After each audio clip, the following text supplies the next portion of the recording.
Fala pessoal, está começando mais um episódio da Escola do Varejo. O nosso entrevistado de hoje, ele tem formação em Direito, ele tem 6 anos em experiência no varejo, mais 1 ano em compras. Tem uma frase que chamou sua atenção.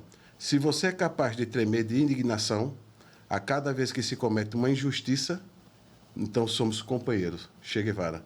Está conosco hoje o comprador do Azul Atacarejo, José Carlos Nunes de Lima Júnior, popularmente conhecido como Júnior. Júnior, seja bem-vindo. Ou Carlos Júnior, né? Ou Carlos Júnior. Quer dizer, são 3 nomes, né? É. Carlos Júnior, Zé e Júnior. Isso. É um nome grande e a gente acaba sendo conhecido de diversas formas em diferentes lugares, né? Então, mas geralmente o pessoal no nosso meio comercial me conhece realmente como Carlos Júnior, Júnior, e vocês fiquem à vontade para tocar aí da maneira que quiser. Primeiro, Júnior, assim, nós estamos muito contentes em tê-lo aqui na Escola do Varejo. Havia uma expectativa e, se você não sabe, e aqueles que estão nos assistindo agora, você é o primeiro comprador a ser entrevistado na Escola do Varejo. Uma grande satisfação da minha parte, viu? Então, assim, é uma responsabilidade grande e, assim, é uma responsabilidade grande porque essa é uma atuação, e Luiz, mais do que ninguém sabe, que ela é fundamental para a mecânica completa do varejo, né? Do varejo alimentar, enfim. Então, para mim, de fato, é uma grande responsabilidade e existem tantos outros nomes no nosso município, no nosso estado, que se destacam demais nesse segmento. É um segmento sensível, é um segmento que demanda muita responsabilidade, é um segmento que demanda muito estudo, muita atenção, justamente porque a gente faz com que o negócio aconteça, né? Então, eu sempre costumo dizer que a gente tem uma responsabilidade muito grande nas nossas mãos e a gente precisa saber usar, senão o negócio desanda. Mas muito obrigado pelo convite, uma satisfação muito grande de estar com vocês, que para além dos negócios, são meus amigos, eu considero, desta forma, e a gente está aqui para conversar a respeito do nosso dia a dia, conversar a respeito das nossas vivências, e é assim que a gente acaba aprendendo um com o outro e acaba se desenvolvendo enquanto pessoas e profissionais, né? Show de bola. Júnior, para começar, como começou a tua jornada no varejo? Vamos lá.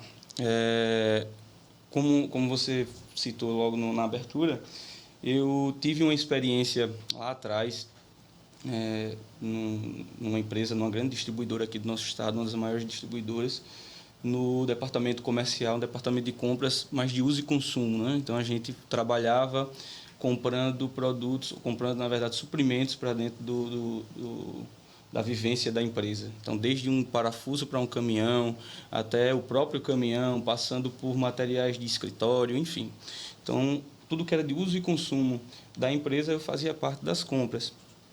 E aí eu saí dessa empresa, voltei os meus estudos no Direito, acabei ingressando em um escritório de advocacia como estagiário, me formei, prestei o exame da ordem da OAB, passei, então comecei a advogar justamente dentro desse mesmo escritório. Depois eu saí desse escritório, montei um escritório com outros 2 amigos, outros 2 sócios, e 4 anos depois eu recebi um convite. Na verdade, eu fui indicado e aceitei esse convite. Para mim, no momento, foi uma decisão que teve ordem tanto pessoal, mas também teve uma ordem profissional, um chamado profissional. Achei que era o momento de respirar novos ares, de voltar, na verdade, para o âmbito comercial. E, enfim, foi isso. Fiz as entrevistas, conheci as pessoas que hoje são meus companheiros de trabalho e com os quais eu tenho um enorme prazer de conhecer e trabalhar diariamente, Milson, João, e aí por diante. E desde lá já são 6 anos, vamos completar agora dia 19 de dezembro, são 6 anos, e tem sido muito gratificante. Todos os dias, ao acordar até deitar, são experiências que a gente vive novas no varejo, que a gente aprende, que a gente vai conseguindo se descobrir, se redescobrir diariamente nesse ambiente que é o varejo alimentar. Carlos Júnior, e hoje, qual segmento você atua lá no Azul Atacarejo? Hoje eu estou responsável por aproximadamente 104 fornecedores, e esses fornecedores eles estão distribuídos nos mais diversos segmentos. Mas a maioria desses fornecedores eles estão compreendidos no departamento de perecíveis, né? Alguns outros na linha de secos, empresas gigantes, inclusive regionais também, como Popular Alimentos, enfim, algumas outras que a gente também trabalha, mas o grande volume do meu negócio hoje tem sido justamente no perecíveis, né? Na parte de perecíveis. Uma parte muito sensível. Você também é meu colega de função, então você sabe o quanto é sensível, o quanto exige atenção, o quanto exige proatividade, dinâmica, e isso também é algo que me fascina demais, essa dinâmica, essa necessidade de você estar em movimento, de não ser algo tão parado, tão metódico, tão burocrático, né? Então, isso é algo que me fascina muito no nosso segmento. Ô, Júnior, e o que é que te fez seguir esse desafio como o setor de compras? Porque a gente sabe que diariamente é como 104 fornecedores, não é isso? Isso. E diariamente tem aquele negócio, e a gente lida com vários tipos de fornecedores, vários tipos de profissionais. Diga aí, Luiz. E tem uns que prometem, não cumprem, tem outros que... Resumindo, o que te fez seguir por esse caminho? Pessoal, como eu disse, tiveram algumas situações, tanto no âmbito pessoal quanto no âmbito profissional, né? E uma vez que a gente assumiu a responsabilidade, assumiu o setor, o desafio, eu creio que a gente acaba se apaixonando muito pela nossa função. Ela é uma função que realmente nos transporta para um ambiente de relacionamentos. Você falou aí de pessoas, eu acho que os nossos negócios eles são feitos de fato de pessoas. Existem os CNPJs, o Azul, existe o CNPJ do fornecedor, mas existe algo ali que é feito entre pessoas. Né? E esse contato, esse contato físico, esse contato pessoal, esse contato de troca de experiências acaba fazendo com que a gente, de fato, se apegue e se afeiçoe ainda mais à nossa função, né? Então, eu acho que uma vez que você entra nesse segmento, eu acho que fica muito difícil de você se desvencilhar dele. Então, eu acho que a gente acaba, de fato, se apaixonando, se aproximando, abraçando a função, e foi isso, foi dessa forma. Acho que é natural. Hoje é algo que flui muito naturalmente, entendeu, Ricardo? E, enfim, é isso.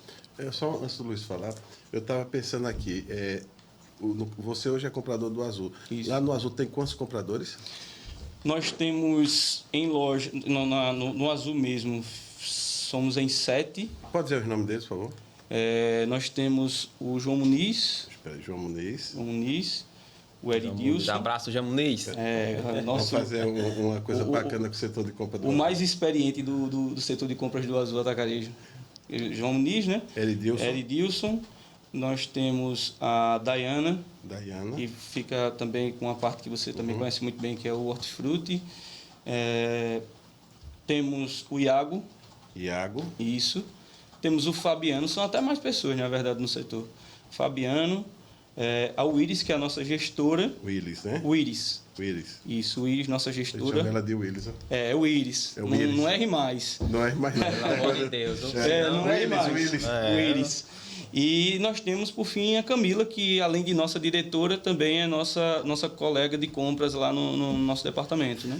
Pronto, então... E para além dessas pessoas, existe também uma equipe, na verdade, que é do SP Pessoa, mas que também faz parte da mecânica de compras do Azul Atacarejo, porque os produtos que tem no SP Pessoa, né, na verdade, acabam sendo também transferidos para o Azul Atacarejo e sendo colocados à venda, né? Sabe o nome deles ou esses...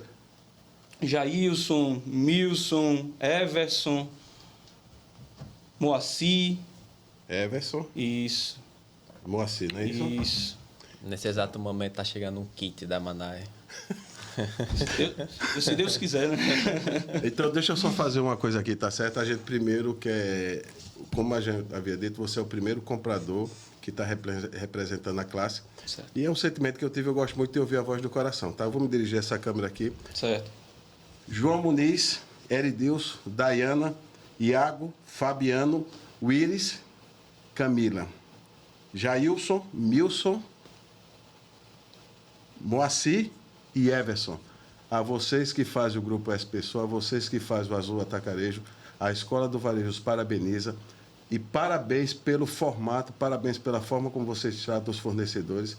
Nós queremos aqui reconhecer esse belíssimo trabalho que vocês têm feito à frente, tanto do Azul, quanto à frente, como também do Grupo S Pessoa. Um forte abraço, não é isso, Luiz? Realmente, parabéns a todos os gestores de negócios, né? Desculpa, só foi um sentimento agora... E isso é assim, eu acho que é fundamental. Eu sabia que em algum momento a gente ia falar da minha equipe, porque a minha equipe, a equipe que eu trabalho, porque para além do trato com os fornecedores que eu acabei de citar, né, que a gente falou a respeito dessa relação que a gente tem mais próxima de contato com pessoas, eu preciso muito destacar, e eu sempre destaco, o relacionamento que nós temos com uma equipe de trabalho, né? Assim, você já visitou a gente inúmeras vezes, o Luiz ainda eu acho que não teve essa oportunidade, mas eu creio e eu ouso dizer que não existe ambiente de trabalho mais saudável que o ambiente comercial que eu trabalho. Então, assim, desde toda a estrutura, desde a diretoria comercial, que é encabeçada pelo Milson, passando pela gerência, que é o Iris, e por todos os compradores, é um departamento comercial que não tem vaidade, é um departamento comercial que não se reprime no sentido de buscar informação, de procurar compartilhar conhecimento uns com os outros, e são pessoas que se tratam como amigos de fato. E isso acaba influenciando diretamente no resultado dos negócios. É um ambiente confortável, saudável, que transforma isso em bons negócios e transforma isso também em bom atendimento, como você citou. Então, isso é o natural do nosso departamento. Eu acho que desde as pessoas que comandam até as pessoas que estão ali no dia a dia, na correria, todos nós temos essa mesma mentalidade, seja quando vocês estão nos visitando ou quando, de fato, só estamos nós nos nossos momentos mais íntimos, digamos assim, nós somos dessa mesma maneira, sempre parceiros, sempre buscando um ajudar o outro. Então, assim, de fato, cabe a menção a todos eles e o meu agradecimento a cada um, em especial, de fato. Boa, coisa bacana. Carlos Júnior, na sua visão, quais são os principais desafios hoje que o comprador enfrenta?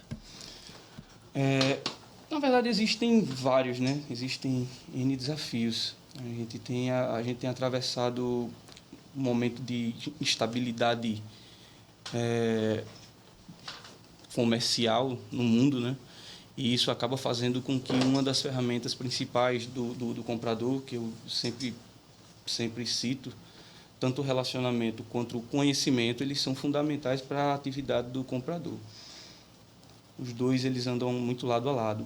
E o conhecimento, ele é fundamental. Você precisa buscar entender aquilo com que você trabalha, qual a forma que aquele seu produto ele se desenvolve durante as estações, durante o decorrer do ano.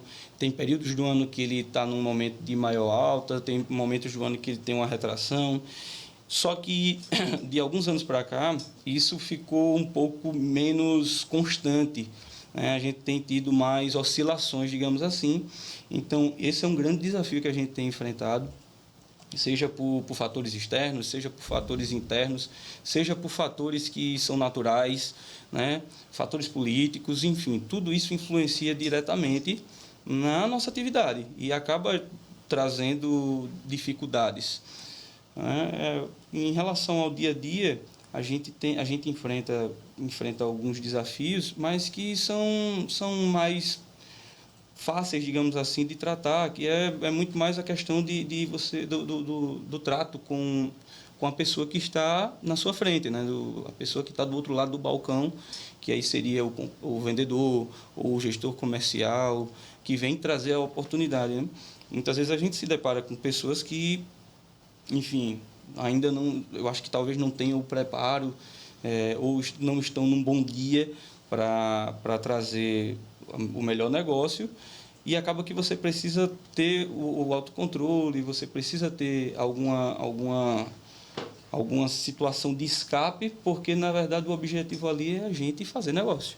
No final das contas, o grande objetivo é a gente fazer negócio, excluindo-se a parte pessoal e colocando-se principalmente o interesse das duas pessoas ali que estão negociando, né? Então, são desafios mais tranquilos. Eu entendo que hoje o mercado, principalmente arapiraquense, porque é a cidade que de fato domina o cenário de distribuição, de vendas no estado, eu acho que ele é um cenário muito positivo quanto à questão de pessoas na parte do comercial. Então, assim, eu tenho tido realmente cada vez menos problemas com esse tipo de vendedores, por exemplo, né? As pessoas estão cada vez mais preparadas, são pessoas que vêm com boas intenções, são pessoas que vêm na intenção, de fato, de negociar. Existe um caso ou outro que a gente acaba tendo que, sabe, ser um pouco mais enérgico, mas isso acontece. Isso, diga, quem não passa, né? Quem não passa. Mas eu também, é outra classe que eu também sou muito grato, que são os vendedores, os parceiros, de fato, os verdadeiros parceiros. Eles foram fundamentais e são fundamentais para o meu crescimento enquanto profissional na área. Eu sempre digo isso. Não vou precisar citar, porque pode ser que eu acabe esquecendo, mas, assim, todos sabem, eu já falei pessoalmente também, o quanto são importantes, porque nos momentos lá de menor experiência, tiveram algumas pessoas com quem eu precisei me apegar no sentido de pedir ajuda e confiar. Então, assim, são pessoas que me transferiram confiança, que passaram para mim segurança, né, para fazer os negócios, e aos poucos a gente foi desenvolvendo e eu imagino que tenha dado muito resultado, né? Se a gente entender o crescimento dos negócios que o Azul proporcionou e que nós tivemos também crescimento de negócio no nosso próprio negócio, né? Então a gente vê isso como resultado de um bom desenvolvimento. Então também sou grato muito a esse pessoal. Falando um pouco sobre fornecedores, na sua experiência, quais os critérios que você usa para avaliar um fornecedor? Se ele é realmente ideal, trabalhar com ele? Entendi. Você fala em relação ao produto, fornecedor enquanto... em geral. Não vendedor, né? Não vendedor. Certo. Fornecedor. Existem diversos fatores, né? Eu acho que o principal... A situação principal que a gente traz para o fornecedor, que eu acho que já é um excludente, é você perceber se o fornecedor ele quer ser meramente um fornecedor ou se ele quer ser seu parceiro. Isso aí já é um momento de se a resposta for errada, já se exclui, né? Então, é um fator excludente. Se o fornecedor ele chega lá e ele quer só simplesmente lhe vender para colocar o produto dele na ilha, na gôndola, seja lá onde for, e não se responsabilizar por nada, não se responsabilizar em estar do seu lado quando algum problema acontecer, não se responsabilizar em fazer o pós-venda, não se responsabilizar em lhe ajudar em qualquer que seja a situação que você precise para escoar aquele produto, para vender aquele produto, para fazer com que o cliente, de fato, observe aquele produto como algo interessante para comprar, para levar na sua feira, nas suas compras. Então, esse cara não é interessante. A partir do momento que você conversa e a pessoa já se coloca à disposição, já se coloca na condição de trazer tudo o que existe de ferramenta para que a gente possa desenvolver o produto dentro do nosso mercado, então aí você já começa a abrir uma porta, né? Então a gente já começa a abrir uma porta. A partir daí a gente vai verificar as condições comerciais e as condições de loja, né? Então, assim, como a gente brinca sempre lá, isso é uma luta diária. Eu queria muito, os meus amigos de trabalho gostariam muito que as nossas gôndolas elas fossem elásticas ao infinito, né? Isso é algo que a gente ao infinito, porque aí caberia todo mundo que a gente olha e acha que tem um produto interessante, todo produto de mix que a gente acha que também cabe na nossa loja, e a gente queria muito ter tudo isso dentro da nossa loja, mas não cabe, né? Tem muita coisa muita coisa boa que vai ficar de fora. E a gente sente muito, mas infelizmente é um fator limitante, né? Então a gente sempre tem essa comunicação entre o comercial e a loja para tentar identificar, se o comercial não tivesse informação já previamente, para tentar identificar se aquele produto ele tem espaço para ser colocado. Se para ser colocado esse produto, eu primeiro vou ter que tirar outro lá da ilha ou da gôndola para a gente realocar. Enfim, então essa é outra situação. A situação comercial, obviamente, se a gente vai estar dentro dos parâmetros de preço, dos parâmetros de condição, né, do comércio, né? Porque existem algumas situações que você vai observar que o produto X e o produto Y, que são da mesma categoria, tem uma discrepância muito grande de valor, e aí seja por questão comercial do fornecedor, ou seja, pelo valor agregado do produto em si, que foi uma estratégia da indústria, da distribuidora. E aí você vai perceber que ele vai estar ali para ser só mais um produto ocupando espaço na sua ilha. E aí não cabe. O espaço da ilha, o espaço da gôndola, hoje do varejo alimentar, principalmente arapiraquense, que está tão concorrido, ele é muito caro para ter um produto que fique lá inerte, que fique lá parado, que não consiga dar retorno ao negócio em si. Então, a gente precisa também avaliar essa situação. Então, são diversas avaliações até a compra e diversas avaliações também no pós-compra, né? Como é que vai se comportar aquele produto? Ele vai estar vendendo? Aquele produto, vale a pena a gente manter ele? Tem um público para aquele produto? Né? Você precisa avaliar, tanto previamente quanto posteriormente, se existe realmente o público para aquele produto. O fornecedor que se mostrou parceiro na hora de cadastrar o produto, ele está se mostrando de fato parceiro no pós-venda? Está mandando o promotor está tomando conta do produto dele, está chegando junto quando precisa fazer uma rebaixa, uma ação, uma degustação. Então, tudo isso a gente avalia, tanto previamente como posteriormente, para entender quem vai poder estar participando ou não das nossas negociações, do nosso ambiente de mercado, né? Que, como eu disse, é muito concorrido, muito concorrido. E você tocou em algo importante, que quando cadastra-se um produto novo, o cara fez aquele processo todinho de cadastro, quando colocou na gôndola, esquece. O produto fica lá parado, parado. Aí a gente já enfrenta a dificuldade, as gôndolas, como você falou, não é de elástico. E não, é elástico e como é, Júnior? Infinito. Elástico infinito, né? Seria o ideal. O que é que acontece também? O representante traz essa marca, ou esse fornecedor, ou o consultor de vendas, cadastra, passa 3 meses, 4 meses ou 6 meses e some. E você fica lá. Já aconteceu. Rapaz, que coisa interessante. Ponto Já... comum de vocês dois. Tá vendo aí? É a experiência do comprador. Aí o que fazer, irmão? Aí sabe o que acontece às vezes? Aí você resolve essa situação do produto lá parado da marca, o cara vem com outra marca e quer que você cadastre de novo. Pois é. E já aconteceu, já são assim. E isso faz com que essas experiências fazem com que a gente acabe melhorando, aprimorando o nosso filtro e que a gente vá diminuindo seja mais os criterioso, erros, né? mais criterioso. O João Muniz, tanto o João quanto o Milson, que foram as pessoas que fizeram a minha entrevista lá atrás, lá no começo, fica melhor, lá no começo, e eles fizeram questão de me dizer uma coisa que é importante. Eles erro você vai cometer. O João, na época, tinha já 16 anos de experiência. Ele disse, eu cometo erro até hoje. Mas eu cometo muito menos erro do que lá atrás, lá no começo. Então, assim, essas situações fazem com que a gente crie casca, ganhe mais experiência e entenda que existe uma necessidade de aprimorar o nosso filtro. E aí, esse cara que fez isso, provavelmente ele não vai mais ter oportunidade. Ele jogou a oportunidade dele no lixo.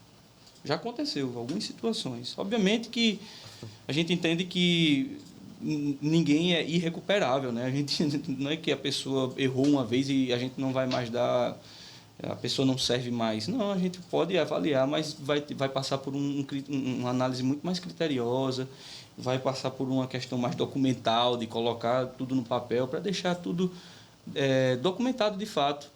Né? Eu acho que o combinado não sai caro e aquilo que tiver documentado a gente vai chegar e vai cobrar. Né? Então, já aconteceu algumas vezes hoje acontece bem menos, porque a gente realmente melhorou esse filtro e tem sido muito mais criterioso. Eu costumo dizer que quando eu faço algum negócio, eu digo, não estou fazendo um negócio com a sua marca, estou fazendo um negócio com você. Meu irmão, não foi comigo, eu senti o peso, imagina o cara ouvindo a conversa.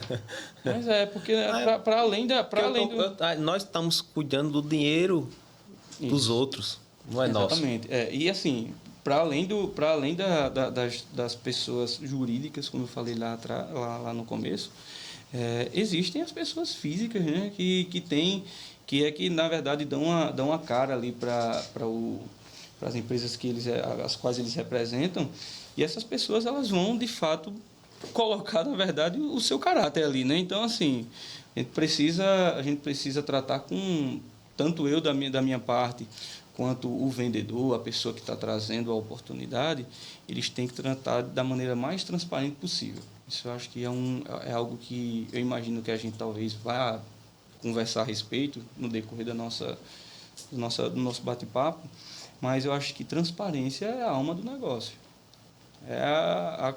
A melhor coisa que existe para a gente sentar numa mesa e negociar é a transparência. Porque a verdade, como o Milson sempre diz, cabe em todo lugar. Porque o negócio ele precisa necessariamente ser bom para os dois lados. Se o negócio estiver muito bom para mim, é sinal que talvez ele não esteja tão bom para o outro. Então isso não vai ser algo contínuo, não vai ser algo saudável. Então assim, a gente precisa ponderar várias situações. A gente foge, na verdade, tanto eu quanto você também. A gente foge no nosso negócio de aventureiros, de oportunistas. Então, se a gente quer parceria, a gente quer que as coisas elas perdurem, né, durante muito tempo. E para elas durarem, elas têm que ser boas tanto para um lado quanto para o outro. E para isso acontecer, é necessário e fundamental, indispensável a transparência. Ô, Júnior, e no caso, o que faz a pessoa, um comprador, ele ser bom no que ele faz? Aí eu acho que não é uma questão de fórmula mágica, não é uma questão, não existe fórmula mágica, na verdade. Aquilo que funciona para mim, talvez não funcione para o Luiz, a fórmula do Luiz não funciona talvez para mim. Então assim, eu acho que isso vai muito da personalidade de cada um, da vivência de cada um. Eu acho que existem algumas situações que elas são em comum. Já citei aqui, a primeira delas é o conhecimento. Acho que você precisa estudar aquilo que você vai comprar. Então, qualquer coisa que você vai comprar, pense primeiro como é que vai ser a venda disso aí. Estude o público-alvo, estude o balizamento de preço, estude a localização daquilo ali na sua loja, estude o seu fornecedor, conheça a minúcia do produto. Por exemplo, a gente quando trabalha com perecíveis, você um dia saindo de um trabalho com os secos, um dia você foi me oferecer peixe, você disse, Júnior, ele mandou para mim uma caixa de queijo com 54 quilos e ainda estava temando comigo. Ele estava certo. Estava aprendendo. Então, assim, você sabe a importância de aprender, de buscar o conhecimento. Então, na nossa função, tanto na minha quanto na sua, na do Luiz, a gente precisa conhecer aquilo que a gente está trabalhando, né? A segunda que eu citei já e volto a citar é a nossa capacidade de se relacionar com pessoas. Eu acho que isso é fundamental. Por mais que as pessoas estejam tentando tornar tudo frio, tudo cada dia que passa vai ficando mais preto e cinza e branco. E burocrático. E burocrático, né? Eu acho que a nossa função ela vai na contramão disso. Ela carece ainda mais de relacionamento interpessoal. Então, acho que esse binômio aí, ele já direciona muito a forma com que você vai ter sucesso ou insucesso no seu trabalho. A partir disso, aí vão as situações e as minúcias de cada ser humano, né? Cada ser humano ele é um mundo, um universo. E cada um vai tratar de uma maneira diferente. Como eu disse, eu volto a frisar, eu sou totalmente contrário à fórmula mágica de qualquer coisa. Chegou o coach do comprador. Não existe isso. Não existe. não cabe porque cada um tem a sua característica própria que vai desenvolver, cada um tem a sua forma de lidar com as pessoas que vai precisar se adequar, enfim. Então, é isso. E como você acredita que a tecnologia está ajudando ou mudando a forma que os compradores trabalham atualmente? A tecnologia, eu acho que ela vem, como em todos os segmentos, ela vem para ajudar, ela vem para nos dar ferramentas novas para facilitar o nosso trabalho, mas ela nunca vai substituir o trabalho do comprador, né? Ela jamais vai substituir o trabalho, justamente porque a gente, como eu falei aqui anteriormente, a gente conversou, precisa dessa mão humana, né? desse tato, dessa sensibilidade que a tecnologia, que a inteligência artificial, ela não vai ter, né? Ela nunca vai ter a sensibilidade que o ser humano tem, a percepção, a capacidade de relacionamento, né? Então, assim, ela vem como uma ajuda. Por exemplo, o comprador que ele tem nas mãos um bom sistema, né, de gestão, ele tem uma ferramenta ali praticamente intransponível.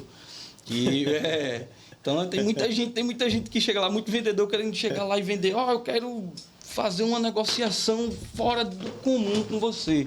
Estou trazendo um preço que é absurdo e eu vou lhe colocar numa condição muito boa. Agora, para isso, você tem que comprar 2 carretas de tal produto. Aí, quando você vai olhar lá no sistema, que é a importância da tecnologia, você vê que o preço do cara nem é tão bom assim, e você vê que o seu produto gira, ao invés de 2 carretas, gira 2 caixas. Então, onde é que existe essa possibilidade dessa compra dar certo? Nunca. E é só hoje, né? E o estoque está acabando. Pois é, aí ainda tem isso. E aí a gente com a facilidade da tecnologia, né, com a questão da tecnologia, a gente tem essa informação na nossa mão e a gente é muito mais assertivo. E o Luiz brinca, mas de fato existem esses. Olha, só hoje, o estoque está acabando. Eu disse, que bom que você já conseguiu vender quase tudo, né? Eu não preciso ajudar mais em nada. Então, assim, a gente tem muito essa ajuda lá no Azul, como no Grupo S Pessoa. A gente tem um auxílio da tecnologia muito importante, é fundamental. O nosso sistema de gestão, ele é absurdamente bom. Então, ele nos dá uma segurança muito, muito boa para a gente ter uma assertividade, né? Então, essa é a importância da tecnologia que eu vejo hoje. Além da questão da informação, né?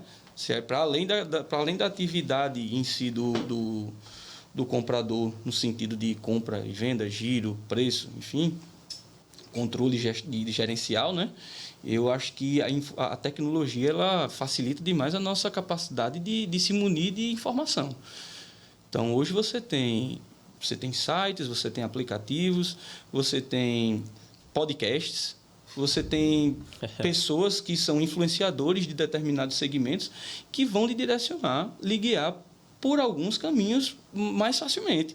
Então, hoje você tem, por exemplo, o cara que é comprador hoje de produtos para suplementação, saudabilidade, ele tem uma gama de profissionais da nutrição diariamente, ou até, às vezes, mais de uma vez por dia, indicando produtos em redes sociais.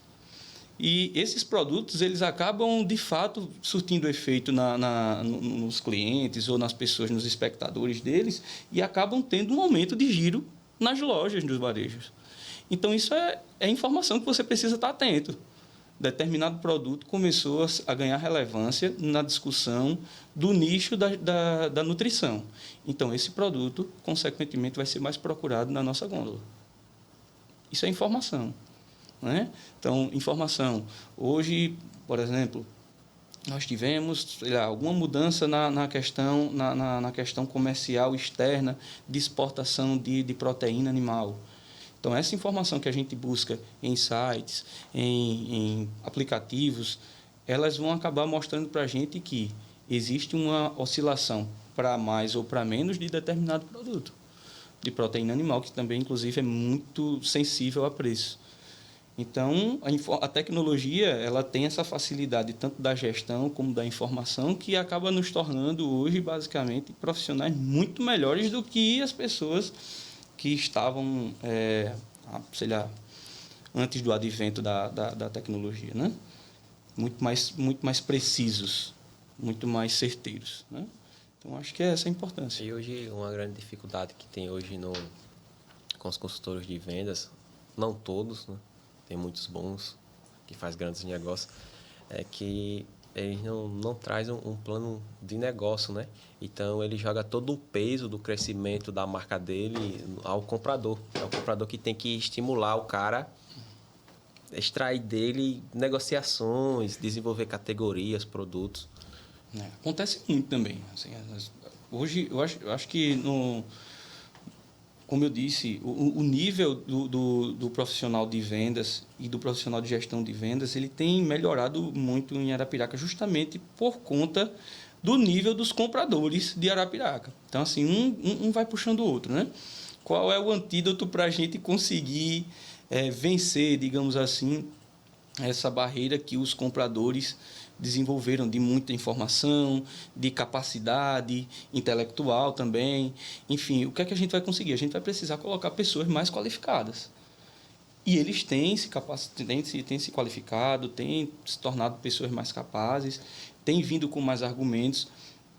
Isso é algo a se desenvolver, tanto na parte do comprador, quanto também na parte do vendedor, do gestor de vendas.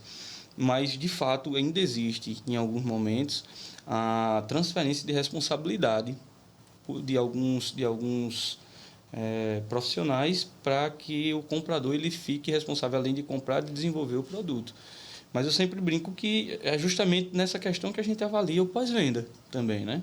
Então, como é que você está tratando o seu produto? O produto é seu. O produto tá ali para que a gente... Eu estou lhe dando as ferramentas, o espaço da gôndola está lá.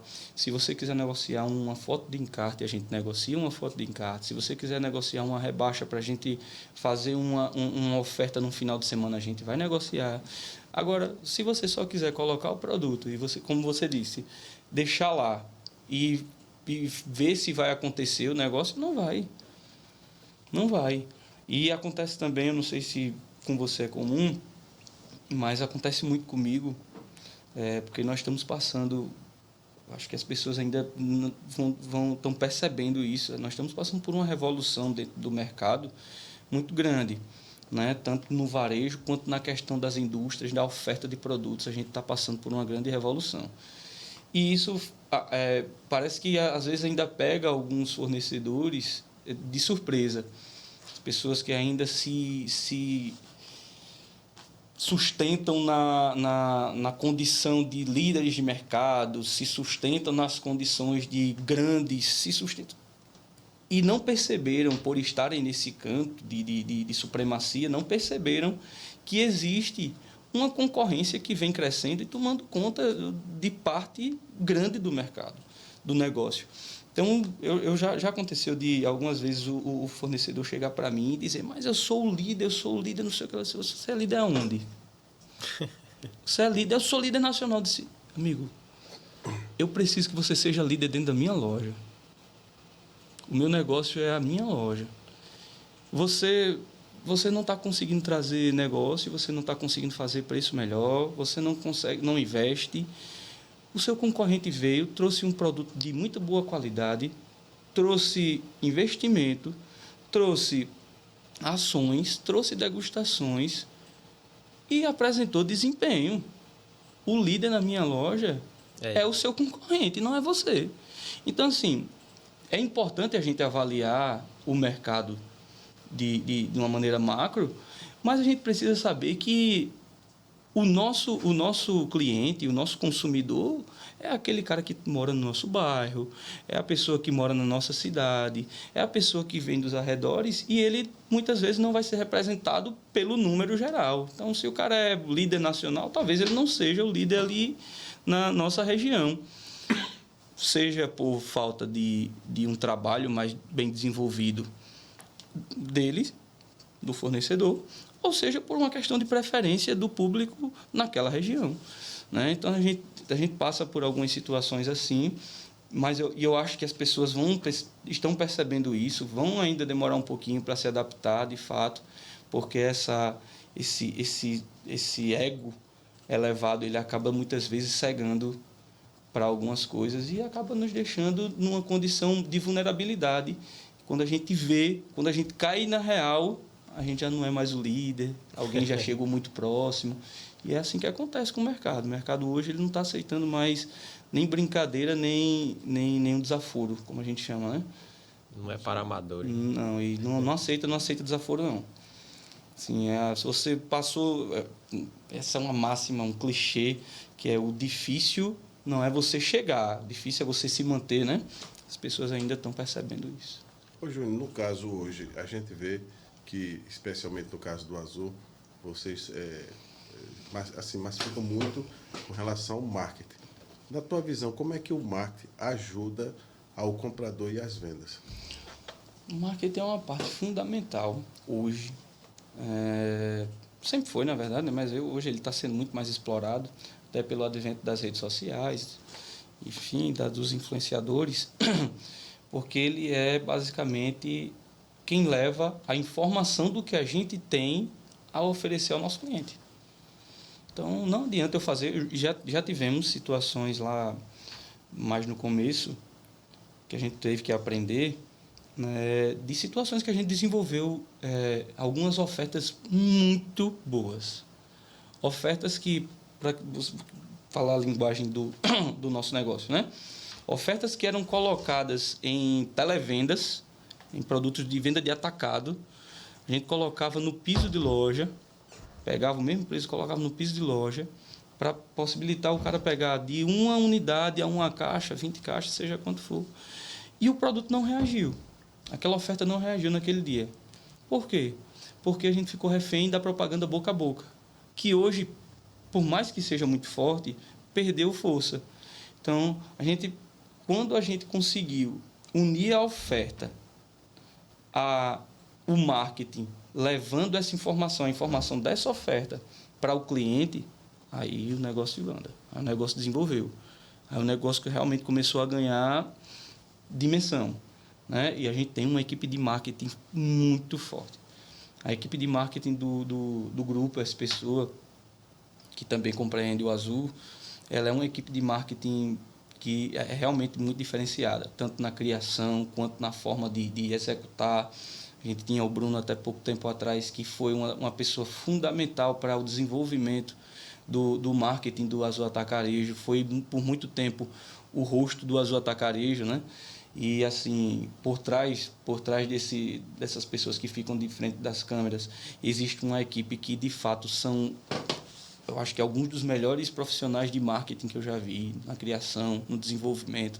Os caras desenvolvem de uma oferta até uma planta de algum imóvel que você queira fazer, de algum desenvolvimento que você queira colocar dentro do nosso ambiente de varejo, algum projeto de um móvel novo, alguma coisa nova, esses caras fazem lá no Azul Atacarejo.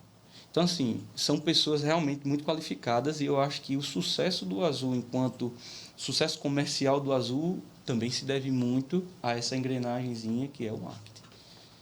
É uma engrenagem muito, muito potente, muito potente. Não só no Azul, como no São Luís. O marketing do São Luís é absurdamente bom também. A gente percebe, não só do São Luís, mas eu acho que basicamente o varejo alimentar de Arapiraca, ele acordou para isso, né? E vem atuando bastante. Então, isso é fundamental, é importantíssimo. É uma ferramenta muito importante. Carlos Júnior, vou fazer uma pergunta aqui, que é o terror dos vendedores, né? Como gerenciar um bom orçamento de compras? Rapaz, a questão do orçamento de compras é uma questão que ela vai ser muito controversa em alguns momentos, né?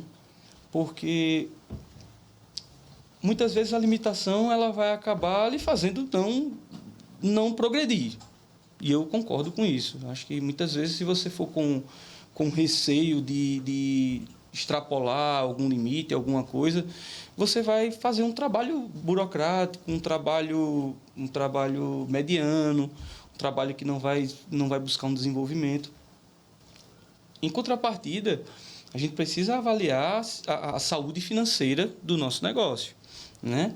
Então, eu acho que essa avaliação realmente ela demanda muita minúcia, muito debate. Lá no Azul Atacarejo, a gente tem um ambiente muito tranquilo, muito aberto de conversar. Então, assim, a gente conversa muito entre nós mesmos. Muitas vezes eu me pego conversando com o João a respeito de um produto, na verdade, de uma aposta que eu quero fazer em determinado produto, que vai demandar uma compra um pouco maior, para além daquilo que a gente tem normalmente feito, né? E a gente tem muito esse espaço de abertura de conversar. Mas a gente não tem lá nenhuma limitação em relação à orçamentária. A nossa limitação é: você conhece o giro do produto, você conhece o giro da sua pasta. Então, você tem uma limitação que é imposta a você. Se você fizer essa compra, venda. Você vai comprar, essa compra vai gerar um boleto, esse boleto precisa ser pago, e o ideal é que esse boleto seja pago com o valor arrecadado pela própria venda. Então, esse é o desafio, né? A gente precisa conciliar a responsabilidade financeira com também a capacidade de investir e de fazer negócio acontecer e de desenvolver. Porque se a gente quer crescimento, a gente necessariamente vai precisar comprar mais, né? Se eu giro um produto, uma unidade de produto, e eu quero melhorar a venda desse produto, eu necessariamente, no mínimo, preciso comprar 2. Ou seja, eu vou aumentar em 100% a minha compra, né? Então, é necessário. E a gente tem muito essa liberdade lá. Eu fecho negociações lá vultuosas e não existe uma necessidade de sentar e pedir a permissão, não existe, mas existe também, em contrapartida, a responsabilidade de dizer assim: você comprou, agora você faça vender, veja aí o que é que você precisa, quais são as ferramentas, e a gente tem tido sucesso dessa forma. Eu acho que o comprador ele é uma função que está diretamente ligado à confiança, um cargo de confiança da diretoria e da presidência, justamente por isso, porque é dado para a gente um cheque em branco. E a gente precisa cuidar bem, tanto para prezar pela saúde financeira, quanto também para prezar pelo faturamento, pelo crescimento, pelo desenvolvimento do negócio. São duas coisas que a gente elas são meio que vão em direções opostas, mas que nós, enquanto compradores, precisamos estar sempre ajustando ali. Coloca um pouquinho aqui para a gente tentar crescer, segura um pouquinho aqui para a gente tentar preservar a saúde financeira, e assim vai. É um jogo que é fundamental a atuação, por exemplo, do comprador. Eu estava pensando aqui, e aí você remeteu uma frase. A gente, na época de consultoria, dizia o seguinte: a pessoa queria ser comprador. Eu digo, ó, não tem problema nenhum. Agora, para você entender, sua missão vai ser árdua. Se você comprar muito, estoura o financeiro. Se você deixar faltar, você é o culpado. Se houver uma guerra na Ucrânia, você também é o culpado. Resumindo, o comprador, eu tenho o máximo de respeito. Não são todos, você aqui, leviano, mas assim, a maioria eu tenho muito respeito, especialmente porque requer uma habilidade no trato, na visão analítica, requer um controle muito grande. Então, o comprador, para mim, você falou muito bem, além de ser um cargo de confiança, um gestor, ele é uma peça fundamental nessa grande engrenagem entre piso e a parte assim financeira. Exatamente. E aí, enfim, entram diversos fatores, né? Você falou aí, se tudo que acontecer, a culpa é sua, né? E do vendedor também. E do vendedor, mas aí, para o patrão, a culpa é sua. Por que você não extraiu do vendedor? O patrão já diz, porque você comprou muito. Comprou errado, comprou mal, tal. E assim, a gente tem muito essa função de ser a pessoa que precisa ter o controle, precisa ter o equilíbrio para tentar entender essas duas partes fundamentais da empresa, que tanto a parte financeira quanto também a parte comercial. A gente precisa ter muito controle, muito equilíbrio no trato com as pessoas que estão levando a oportunidade, porque de fato, muitas vezes são oportunidades muito boas, mas em alguns momentos por mais que a oportunidade seja boa, eu não tenho condições de fazer porque eu tenho estoque demais, porque eu preciso resolver alguma pendência de estoque de outro produto para que a gente possa ter saúde. Então, assim, e como o João diz, sempre é... E o cara tá precisando bater uma meta, trazer uma oportunidade boa. Sim, não é e aí, compreensível, exatamente. sabe? E nessa hora é como o João diz, assim, dizer sim é muito fácil. Dizer sim é, opa, sim, tudo bem, obrigado, tira o pedido. Massa. Agora, para você dizer um não, irmão, você tem que arrodear tanto. Porque são pessoas que a gente preza. E eu sempre me coloco na condição de ir se fosse eu que estivesse do outro lado. Né? Então, assim, minimamente a gente precisa tratar bem, porque o cara já vai ouvir um não. E ouvir um não de uma maneira, né, muito áspera talvez não seja a melhor opção. Então, a gente precisa, de fato, tratar com um maior carinho, tentar achar algum tipo de eufemismo para dizer que não vai dar naquele momento, enfim. Mas, assim, eu acho que tem... Para você ver como é complexa a atividade do comprador. Ele está se preocupando com o comercial, com a saúde do financeiro, mas também com o relacionamento com o parceiro comercial, porque ele não vai ter essa oportunidade só uma vez. Ele vai ter essa oportunidade de uma vez, é nessa vez. Ele vai lhe oferecer, você não vai conseguir comprar naquele momento. Mas você precisa deixar as portas abertas para que, em uma próxima oportunidade, ele enxergue você como um parceiro em que ele pode levar uma oportunidade, outra oportunidade, e você precisar e você abraçar. Manter um elo, tem que manter um elo. Tem que porque manter senão um ele elo. vai enxergar você só como um caçador de oportunidades. Exatamente. Há algumas Vai ter uma balança. Você... Ele tem uma coisa que até admiro muito em você, que também é a elegância no pedir. Tem pessoas que eles pedem que impondo vai conseguir fazer bons negócios. É onde entra a habilidade. Assim, a gente vê os dois lados do birô. Nós estamos aqui. Tem a parte de compras, a parte de vendas, mas eu acredito que é como o propósito da Escola do Varejo. Ele foi justamente isso, para unir os dois lados do birô, trazer um novo olhar.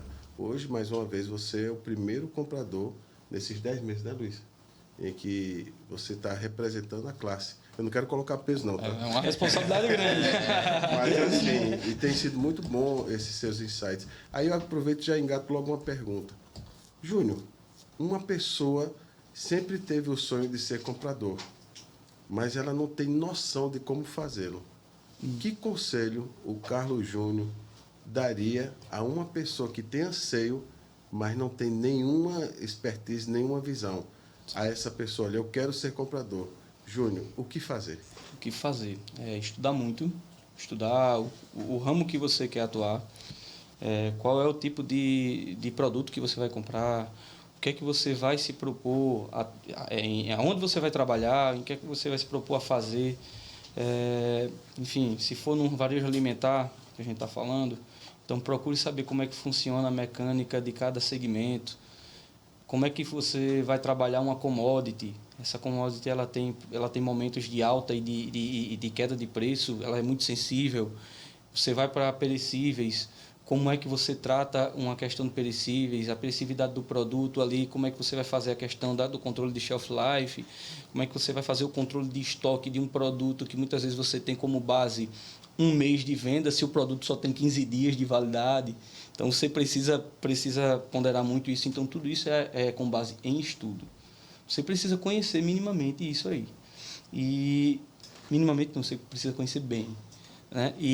E após isso, acho que o conselho fundamental, o principal tenha humildade para estar perto de pessoas que possam lhe munir do máximo de informações possível.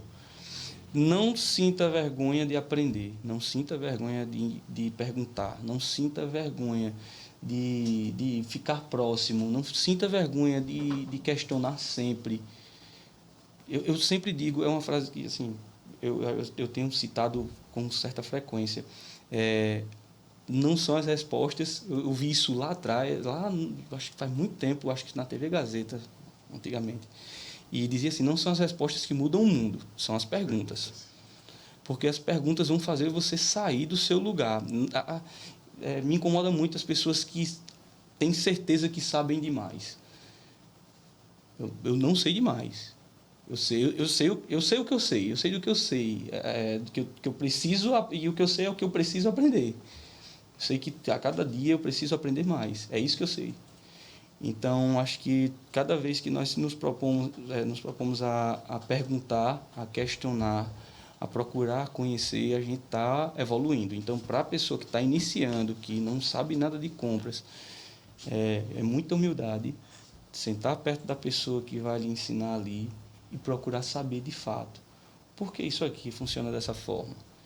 Se despir de qualquer tipo de vaidade, de achar que já sabe. Isso aqui eu já sei. Não, você está aprendendo. Então, preste atenção, qualquer coisa. Vá da maneira mais longa, no aprendizado mais detalhado, de fato, para que depois, com o tempo, você consiga dinamizar a tua atividade. Mas vá bem devagarinho, vá no detalhe, aprenda as minúcias, fique atento à forma com que a pessoa que está lhe ensinando, ela atua, porque isso é extremamente importante. Não que você vai imitar. Eu detesto pessoas que tentam ser cópias ou xerox de qualquer outro. Acho que você precisa ter personalidade, você precisa ter identidade. Mas preste atenção naquilo que você pode extrair de bom daquela atuação e trazer para os seus traços de personalidade, os seus traços de comportamento e colocar na mesa, na execução do seu trabalho. Acho que é basicamente isso. Conhecimento, humildade. Qual foi Deixa eu só fazer. Pessoal, você que quer saber qual a função do comprador, você que tem anseio de ser comprador, você que já é comprador e quer saber como pode melhorar, assista esse episódio. Nós estamos aqui com o José Carlos Júnior, ele é comprador do Azul, tem trazido aqui grandes insights muito bons, preciosos, eu diria assim. Então, assista esse episódio, vai ser algo que vai modificar a sua vida, mesmo você experiente, mas nada é tão bom que não possa melhorar. Carlos Júnior, são mais de 6 anos de experiência, né? Sim. A gente queria saber qual foi o momento mais emocionante ou gratificante da sua carreira como comprador. Cara, tiveram alguns. Alguns, na verdade. Eu acho que talvez eu não consiga colocar um momento específico para a gente debater a respeito dele, para eu explicar a respeito dele. Mas, como tudo que é novo, demanda muito ajuste, né? E no início do Azul, a gente fez a inauguração e foi um sucesso a inauguração. Eu lembro que a gente virou a noite lá tentando ajustar algumas coisas para a inauguração, você sabe bem como é isso. E quando eu olhei, era acho que 6h30, quase 7 horas, que era o horário que estava marcado para a abertura, as pessoas estavam fazendo fila nas grades do Azul para entrar, para ver o que era que ia ter de oportunidade. Isso foi muito bom, foi um sucesso de fato, mas como tudo que é novo, como eu disse, ele demanda ajustes, né? E o Azul demandou ajustes nos primeiros momentos, e eu acho que o que foi muito gratificante foi eu participar da guinada do Azul, para que ele de fato começasse a ganhar corpo, ganhar força. E isso para mim foi fundamental, porque foi no momento em que olharam para mim e disseram assim: você vai ficar responsável por isso aqui. Você vai ser o responsável pelas compras disso aqui, se vire, resolva o que tem de resolver. É assim, assim, assim, precisar de ajuda, eu estou aqui do seu lado. E como o conselho que eu dei agora há pouco, eu fiz do jeito que eu disse. Sentei do lado da pessoa, busquei aprender com quem estava ali para me ensinar, o João, o Eric, o Eridilson, a Willis, as pessoas que estavam do lado. Eu aprendi muito com as pessoas que, como eu disse, que iam me vender e que me passavam confiança, né? Pessoas que de fato eu enxergo como parceiros. Então, aos poucos eu fui desenvolvendo, e cada mês era para mim de fato emocionante, porque eu via que o que eu estava aprendendo e eu estava colocando em prática vinha em forma de resultado. E os resultados eles foram se acumulando de uma maneira positiva muito grande. E aí culminou, obviamente, acho que talvez no primeiro grande marco, se eu posso citar, foi a primeira campanha de aniversário, né, do Azul, que foi... É como se você marcasse ali um período de um ano, né? E a gente ultrapassou o que a gente tinha de objetivo, assim, de uma maneira que a gente nem imaginava.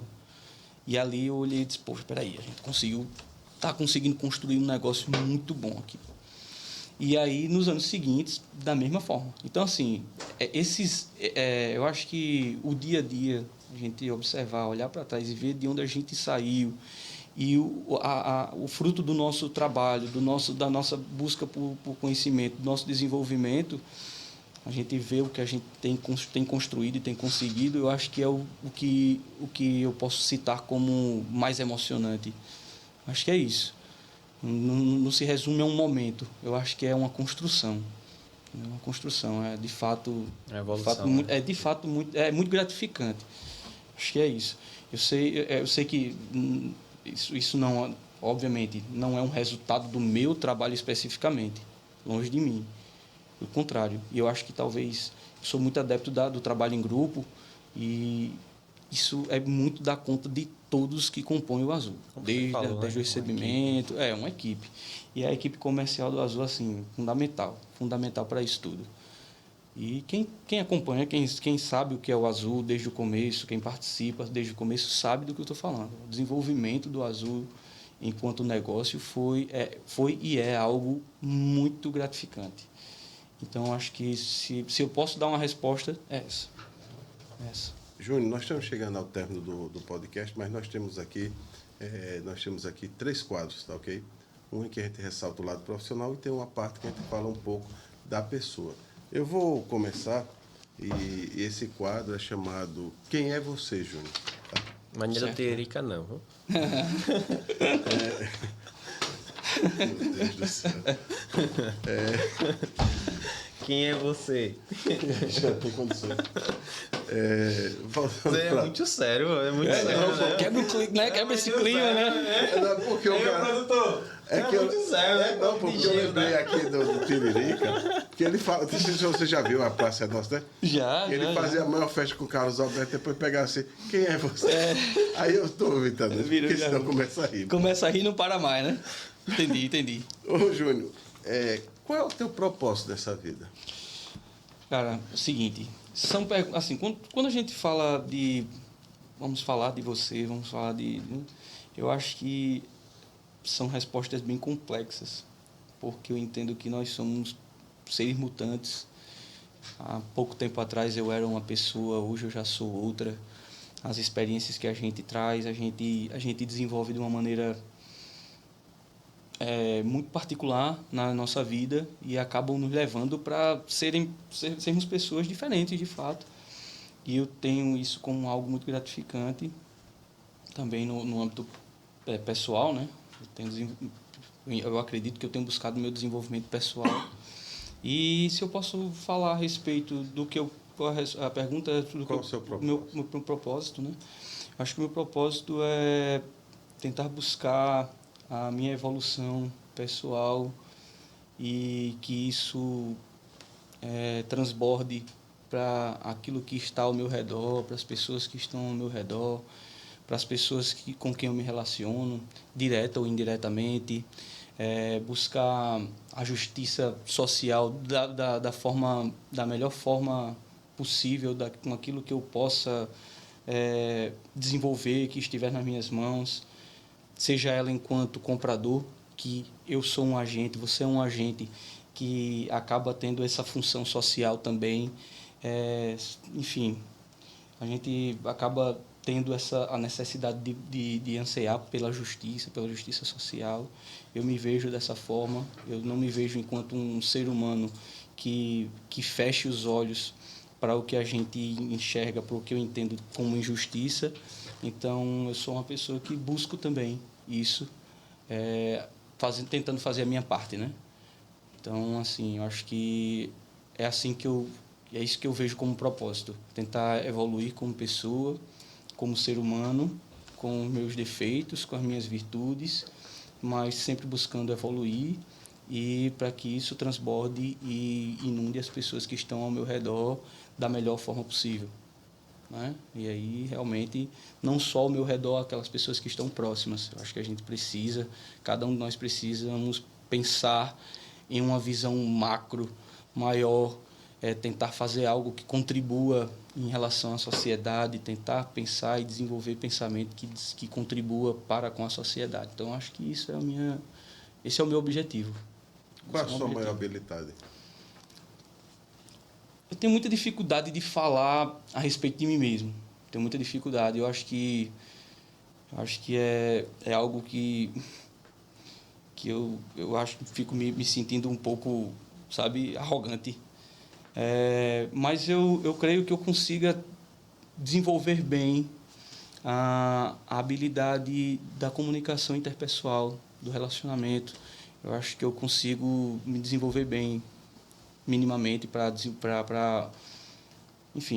desenvolver o nosso trabalho, para desenvolver as minhas relações pessoais, enfim. Você consegue dizer o não no talento, né? Tento, muitas vezes, algumas vezes eu não consigo, né? Enfim, vocês podem ouvir de alguém futuramente, esse bicho está dizendo isso aí, mas ele já me deu um não muito seco. E assim, existem alguns momentos que você precisa de um pouco mais de energia. A minha humilde opinião, o cara falar que se for unânime que o comprador é bom, tem algo de errado. Perfeito. O comprador não está sendo bom para o setor dele mesmo, né? No meu caso, assim, eu só tenho a agradecer. Que bom. Você sempre me tratou com o devido respeito de pessoa e profissional. Então, que bom. Eu tenho uma máxima que diz assim, eu advogo em causa própria. Então, no meu caso, eu posso falar de mim mesmo nesse ponto. Olha, muito obrigado pelo seu atendimento. Que bom, que bom. Eu que agradeço pelas palavras. Não, viu? Tá bom, não.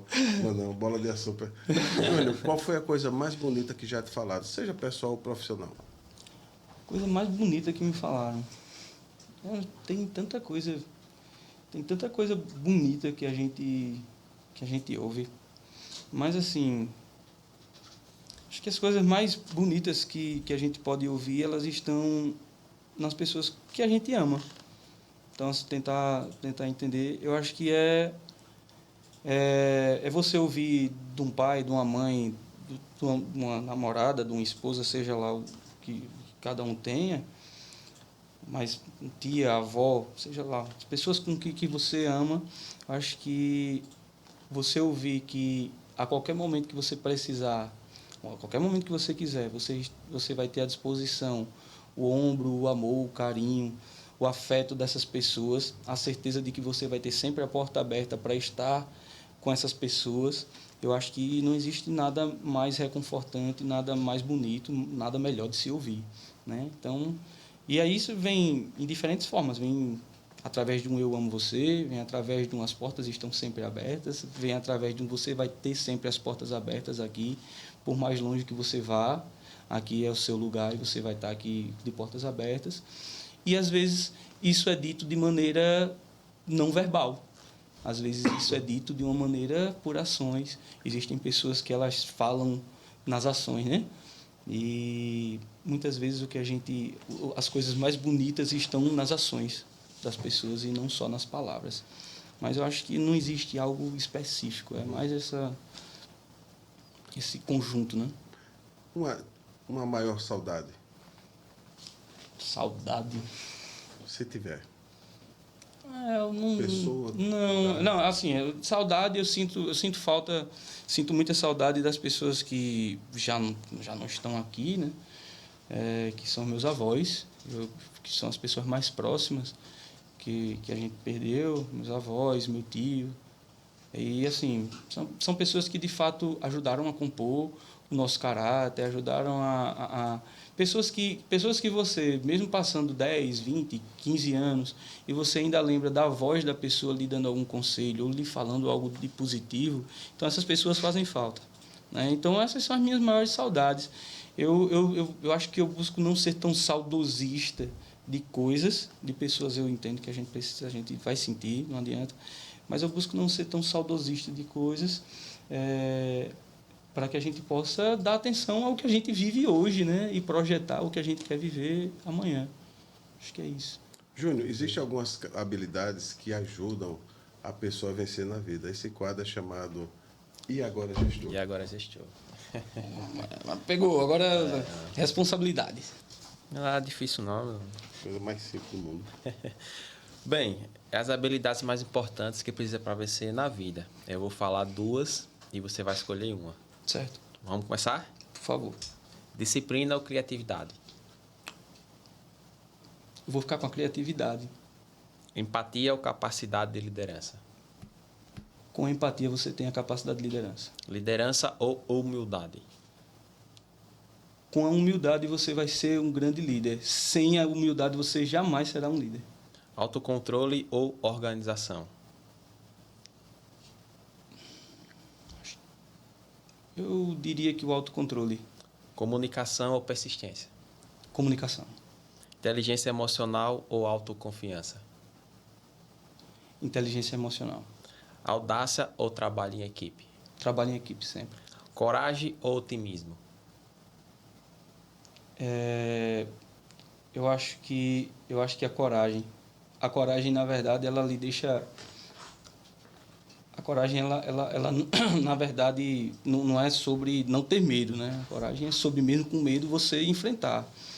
Né? O otimista, muitas vezes, ele é meio alheio à realidade. Né?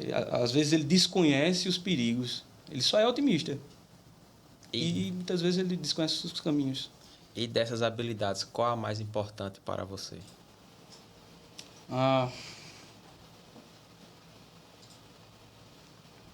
Mas eu acho que é muito difícil você escolher uma, mas eu acho que a humildade ela deve resumir basicamente Perfeito. tudo isso. Humildade deve resumir isso tudo. A humildade hoje é um fator preponderante, né, no relacionamento interpessoais, seja casal, seja... Perfeito. Eu acho que humildade ela resume muito disso aí que a gente conversou agora. Eu vejo, mas eu vou deixar nas minhas considerações finais, o que eu ia falar agora eu vou aguardar.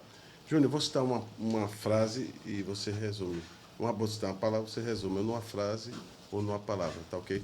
Tá. Claro, se quiser fazer algum comentário, sinta-se à vontade. Tudo bem. Azul Atacarejo. Azul Atacarejo. Acho que o Azul Atacarejo tem sido uma grande escola. Uma grande escola de vida, uma grande escola de profissão, uma grande escola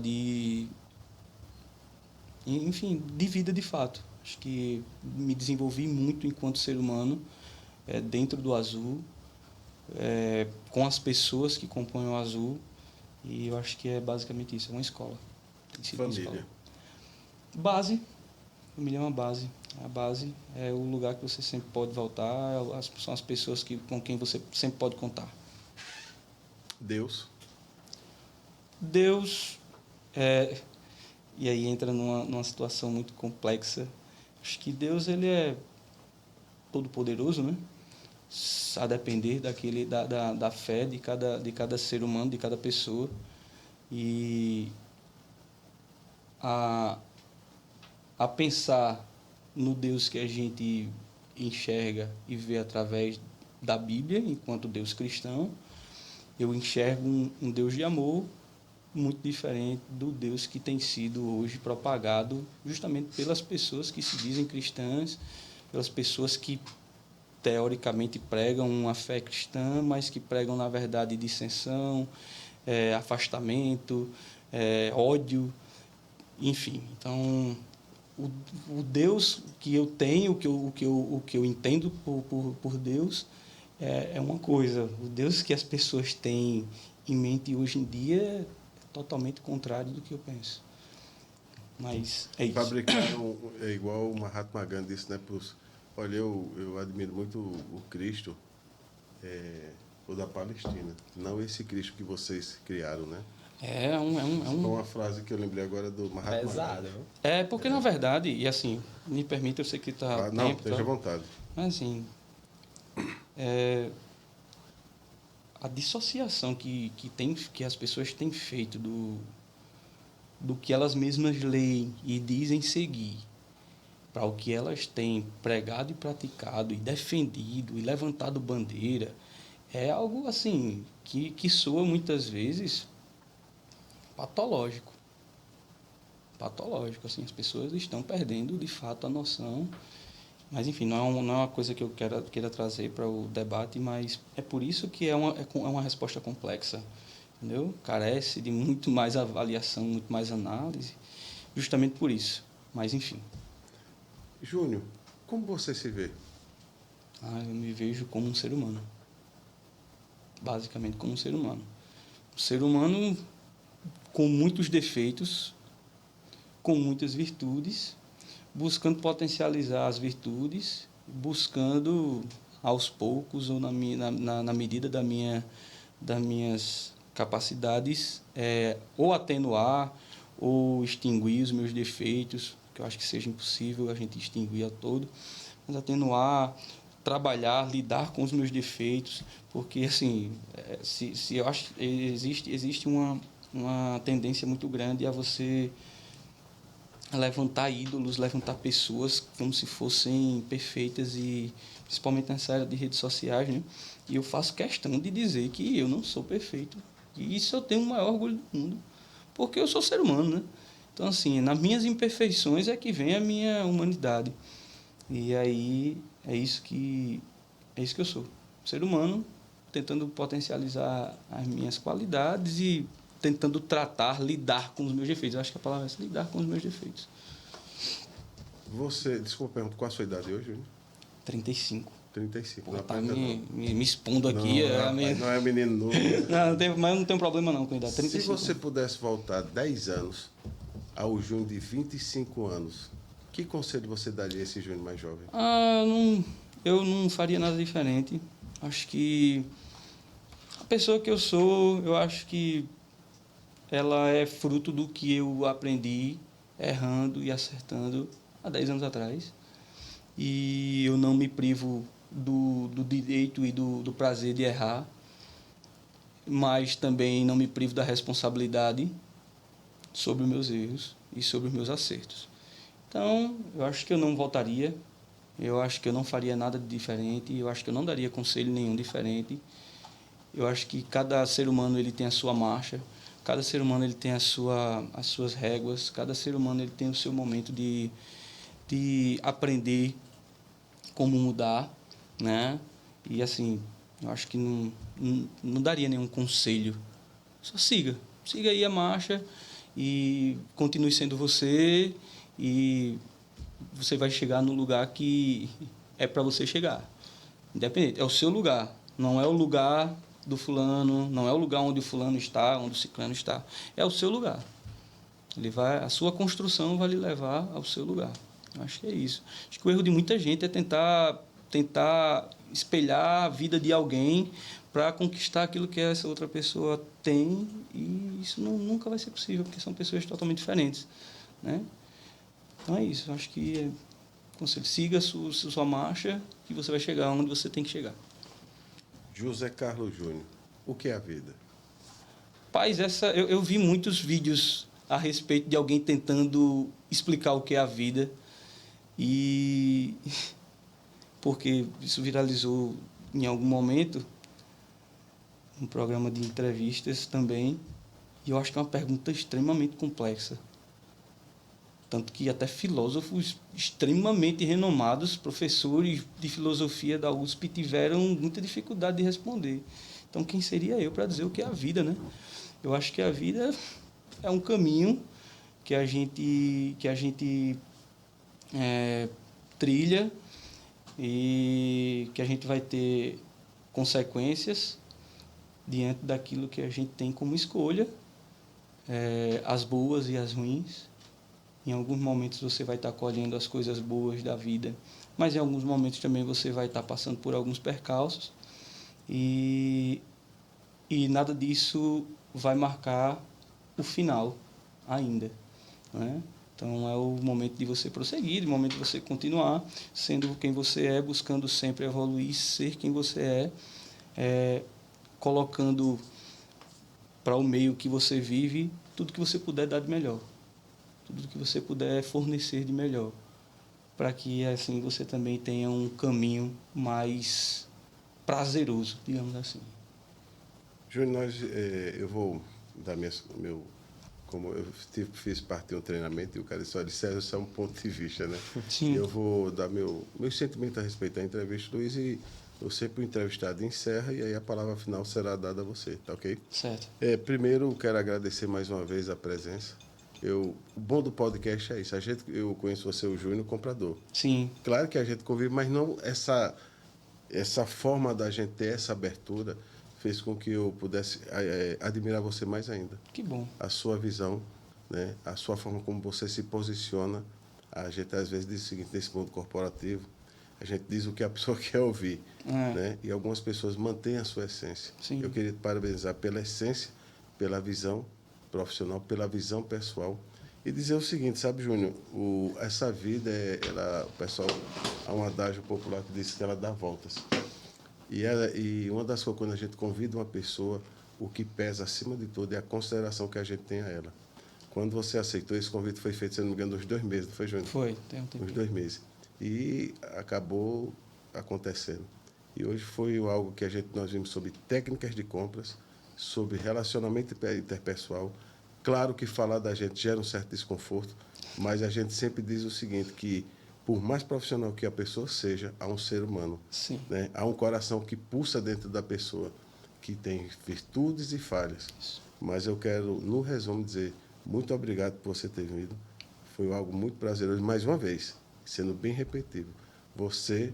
Não que, assim, nós temos aqui muitos bons compradores, mas é aquela coisa, você às vezes acaba a coisa acontecendo de uma forma e você hoje nos deu a honra de ser o primeiro comprador a participar do podcast Escola do Varejo e a gente acredita que vai ser algo que vai ajudar algumas pessoas, tá ok? Com certeza, esse é o objetivo. Esse é o objetivo, é ajudar, é a gente conversar entre nós e acho que o nome escola muitas vezes faz você imaginar que vai ter um professor e, pelo amor de Deus, longe disso. Acho que a gente está aqui para realmente trocar ideias, trocar experiências e isso faz com que, de fato, as pessoas e nós mesmos aprendamos. Né? Então, assim, eu acho que isso faz parte do objetivo. Estamos honrados aqui, Carlos Júnior, com a sua presença, né? Uhum. Ter separado um pouco do seu tempo. Eu sei como é corrido a vida de comprador, representar aqui a nossa classe. Rapaz, é uma afinidade, é a verdadeira empatia. Rapaz, né? Aqui... A verdadeira empatia. E olha, frios, aí gera mais empatia. Né? Exato. Assim, a gente é meio que a mesma pessoa de diferentes lugares, né? A frase chega a ver como é. Então, nós somos... somos companheiros, somos né? companheiros, né? Somos companheiros. Não são irmãos de fardo, mas são irmãos de profissão. Falar Exato. um pouco dessa função, né, nossa no mercado, que é importante, no varejo. E que a gente consiga tocar alguém, ou inspirar, ou ensinar. Esse é o grande objetivo aqui Sem dúvida. Da Escola do Varejo. Sem dúvida, sem dúvida. E assim, acho que a gente já está encerrando, mas deixar claro que, de fato, o comprador ele tem essa função, é uma função social. A frase que eu citei, que de fato é uma frase que, de fato, me chama a atenção. Óbvio que a gente não é resumido em uma frase, eu acho que até falei isso para o Ricardo, mas assim, é uma frase que me chama muita atenção porque em tempos de muito individualismo, eu acho que quando a gente para pensar um pouco nas injustiças e a gente traz para as injustiças sociais, a gente precisa estar sensível, né, no caso, a essas injustiças, né? E eu acho que o comprador ele tem muito essa função. Eu vou falar, talvez você não tenha percebido, eu tenho certeza que sim, mas talvez, né? Às vezes que passa despercebido, tipo, a gente senta na frente do representante comercial, do nosso vendedor, enfim, e a gente busca justamente o melhor negócio, né? E a gente busca o melhor preço, a melhor condição. E muitas vezes, e assim, eu faço isso com frequência, as pessoas do Azul Atacarejo, do departamento comercial do Azul Atacarejo, fazem isso com muita frequência, no pensamento de fato, disponibilizar ao nosso cliente a oportunidade de ter algo mais acessível, de ter talvez uma coisa que ele não tinha acesso antes, mas naquela oportunidade de uma ação, de um encarte, de uma oferta, ele vai conseguir levar para a mesa da família dele. Então, essa visão de maior sensibilidade, de busca por ofertar ou oportunizar as pessoas mais carentes, que são, de fato, as pessoas que fazem a roda girar, são as pessoas que fazem a engrenagem do mercado acontecer, tanto no Azul Atacarejo, como, na verdade, no mundo todo, né? A classe trabalhadora é quem faz o negócio acontecer, a classe trabalhadora é quem faz as coisas acontecerem de fato, é quem coloca a mão na massa, é quem faz os negócios desenvolverem, é quem faz o mundo acontecer, né? Produz, consome. produz e consome. Então, a classe trabalhadora é a mola do mundo. E muitas vezes a gente enxerga os próprios trabalhadores não tendo, muitas vezes, condições de ter minimamente uma alimentação digna, né? E nós, enquanto compradores, acabamos numa condição de buscar uma melhor oportunidade de preço, de qualidade de produto, para colocar à disposição numa condição mais acessível justamente para a nossa classe. Para a nossa classe, que eu digo, nossa classe trabalhadora. Somos nós que fazemos os negócios, que somos nós que fazemos o negócio acontecer de fato, a classe trabalhadora. Né? Então, e muitas vezes ela é privada do mínimo, do básico. Então, a gente está nessa função também de tentar diminuir esse abismo, de tentar oportunizar essas pessoas que tenham o básico, ou às vezes até um pouco ali o acesso ao supérfluo, né? Em alguns momentos da vida e no seu dia a dia, no básico também. Então, a função do comprador também existe essa importância que é gigantesca. Realmente. Então, nós vamos encerrar. Eu sempre encerro com uma frase, tá ok? Fica à vontade. Vamos encerrar com a frase de Paulo Freire, que assim eu disse: ninguém é tão sábio que não possa aprender e ninguém é tão tolo que não possa ensinar. Podcast Escola do Varejo, o primeiro podcast de Alagoas em varejo. Até a próxima. Valeu. Siga o nosso canal. Valeu, Júnior. Irmão, Valeu, satisfação, Carlos. velho.